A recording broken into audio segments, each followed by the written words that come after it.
Hey, what's going on, everyone? Hope you're all doing good today. So, if you've been playing Trails in the Sky first chapter, or maybe you've just been curious about this remake that's been getting so much love since it launched, there's a brand new update that just dropped, version 1.05. I wanted to talk about everything that's in it, how it actually feels to use in-game in this pie, why it matters to fans of the series, and a few little details that make this patch more interesting than it looks on paper.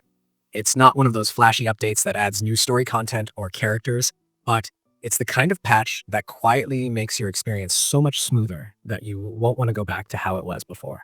So if you've spent time with Trails in the Sky, you already know the pacing of dialogue and the way text boxes work is one of the biggest parts of the experience.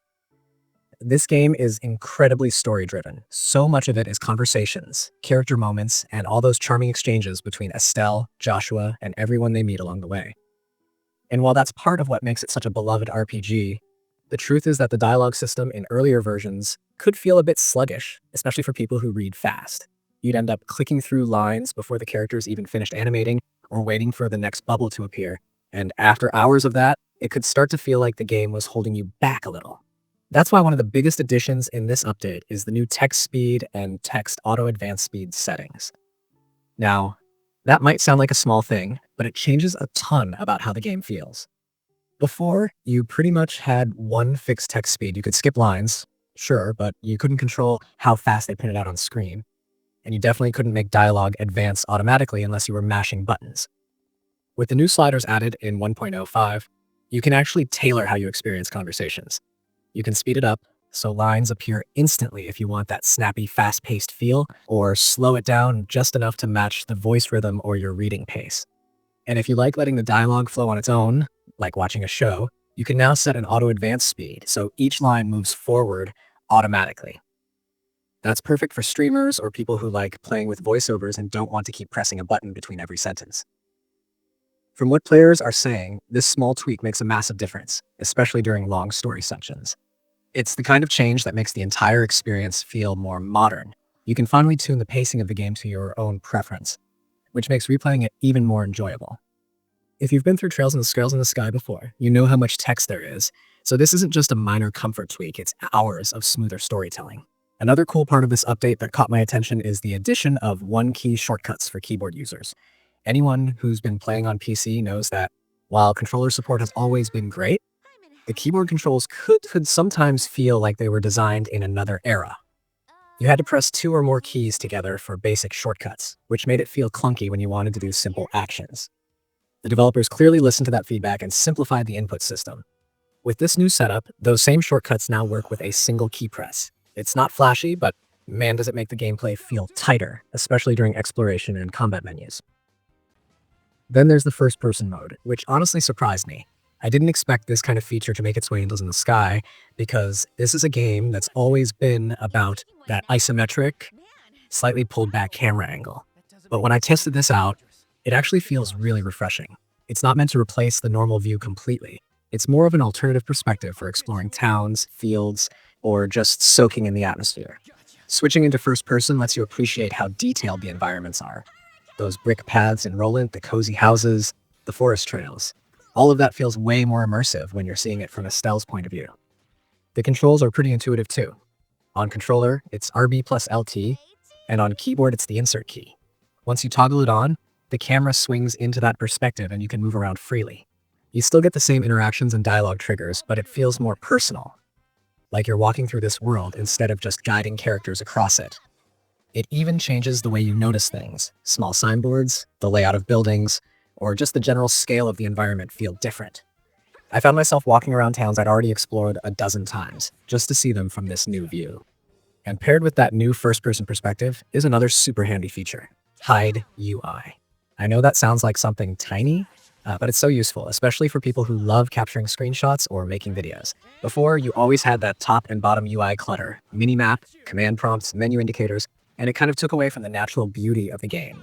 Now, with a quick button press, you can clear all of that off the screen. On controller, it's RB plus RT, and on keyboard, it's just the X key. Suddenly, you've got a completely clean view. Combine that with first person, and you can basically turn the game into a virtual photography mode. It's great for content creators or anyone who loves sharing in-game screenshots. You can take cinematic shots, explore from different angles, or even record gameplay footage that feels more immersive.